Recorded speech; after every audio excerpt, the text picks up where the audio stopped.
दिल लगी कि तेरे दिल को दिल लगी न लगे, दिल लगी कि तेरे दिल को दिल लगी न लगे. Hai, perkenalkan nama saya Modesta Kalimoro, NIM 1803030018, kelas A semester 7, Prodi Sosiologi, Fakultas Ilmu Sosial dan Ilmu Politik, Universitas Nusa Cendana Kupang. Baik, video kali ini saya akan mereview buku ke-9 mata kuliah Sosiologi Terapan. Buku ke-9 ini berjudul tentang pencipta kekayaan dan kemiskinan. Selamat menyaksikan video parodi saya. Baik, saya akan menjelaskan buku ke-9 ini, buku tentang pencipta kekayaan dan kemiskinan.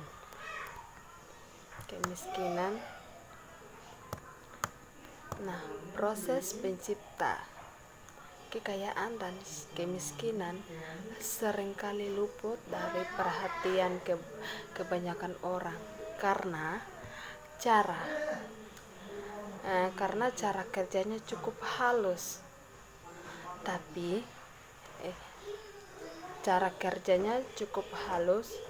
tidak jelas. Karena itu mekaniknya terjalin dengan rumit ke dalam intuisi yang mengatur kehidupan kita sehari-hari dan juga membawa kita untuk menerima hasilnya sebagai takdir kita, betapapun malangnya itu.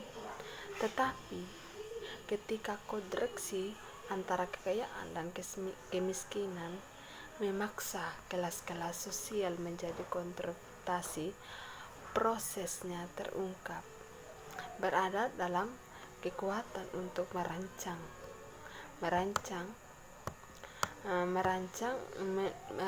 dan mengimplementasikan kebijakan ekonomi dan sosial tertentu.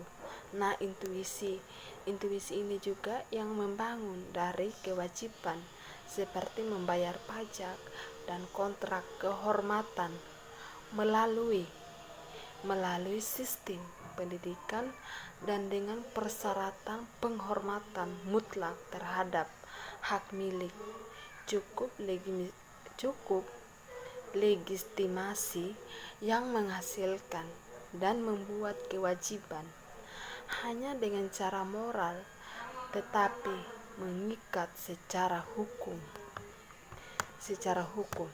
Nah, setiap kali juga suatu masyarakat merancang suatu sistem untuk mematikan suatu bentuk keteraturan dalam produksi, distribusi, dan konsumsi sumber daya. Nah, ini bergantung pada kekuatan lembaga-lembaga ini juga menekankan kerja sehari-hari dari proses itu. Nah, pengakuan juga memaksa kita untuk mempelajari secara dekat, yaitu sumber kekuasaan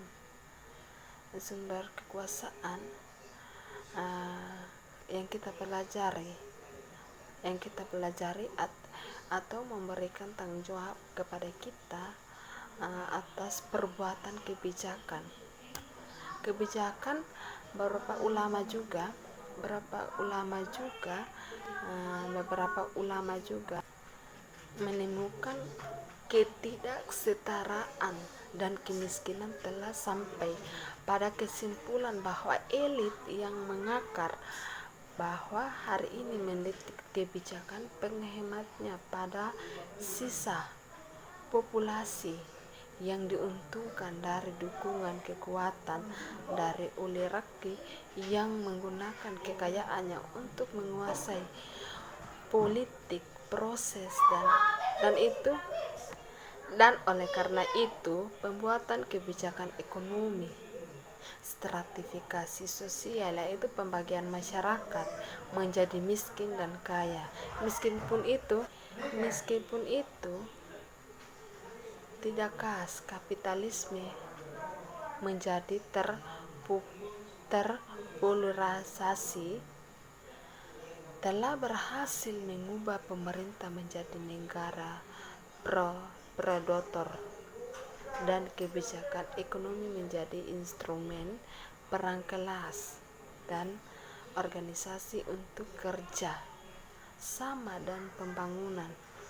Nah, pelaksanaan kebijakan sejak tahun 1980 telah membuat pengangguran jangka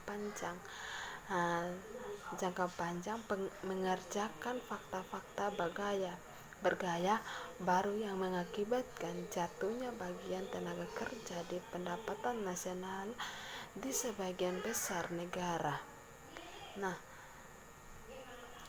salah satu yang paling populer tentang keberadaan kemiskinan adalah gagasan tentang kelangkaan. Artinya tidak cukup untuk berkeliling apakah kita sedang berbicara tentang makan atau uang. Kelangkaan uang ternyata adalah argumen yang menyeluruh digunakan untuk membenarkan semua penyakit dalam masyarakat. Nah ini membenarkan bahwa kelaparan dan kekurangan dan buta huruf, kurangnya perawatan kesehatan, dan semua manifestasi kemiskinan dan sebagainya.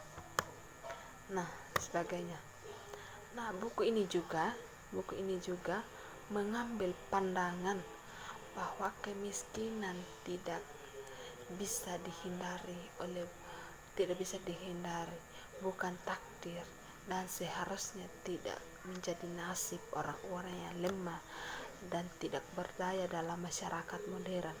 Kemiskinan adalah buatan manusia, dan karena itu juga dapat dihilangkan dengan ekonomi cerdas, kebijakan sosial seperti yang dikatakan oleh Stiglitz tentang ketimpangan. Ini adalah hasil dari pilihan yang kita buat dengan aturan kita untuk menyusun ekonomi meskipun perang melawan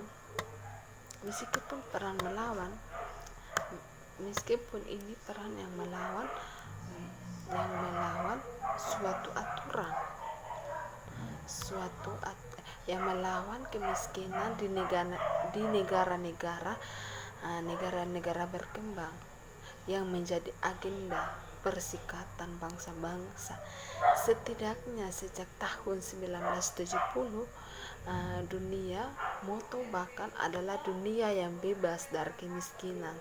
Selama ini penilaian sepintas menunjukkan bahwa kebijakan telah gagal total. Nah, memang yang terbaru melaporkan bahwa Bank Indonesia sendiri menginformasikan kepada kita bahwa kemiskinan Afrika saja telah meningkat, yaitu 100 juta orang lagi sejak tahun 1990, mengalahkan itu pada pertumbuhan populasi.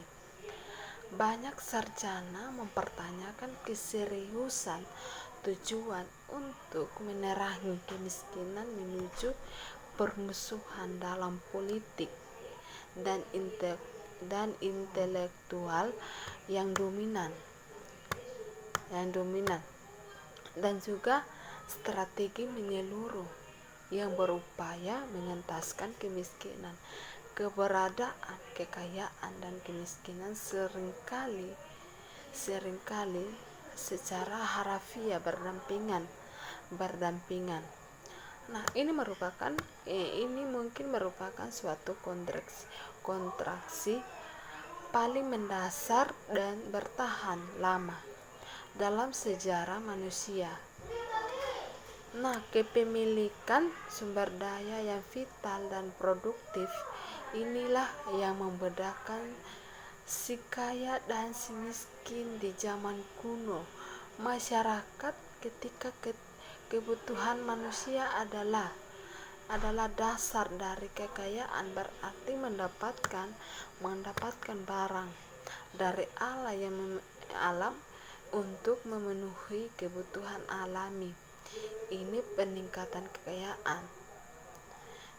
Diterjemahkan secara sederhana menjadi peningkatan konsumsi dan peningkatan kesejahteraan kekayaan. Kemudian berarti bahwa semua hal yang berguna untuk memenuhi kebutuhan dan menjamin kesejahteraan masyarakat, pemegang kepemilikan hal-hal ini menjadi suatu keharusan dalam masyarakat modern. Untuk mengumpulkan kekayaan tidak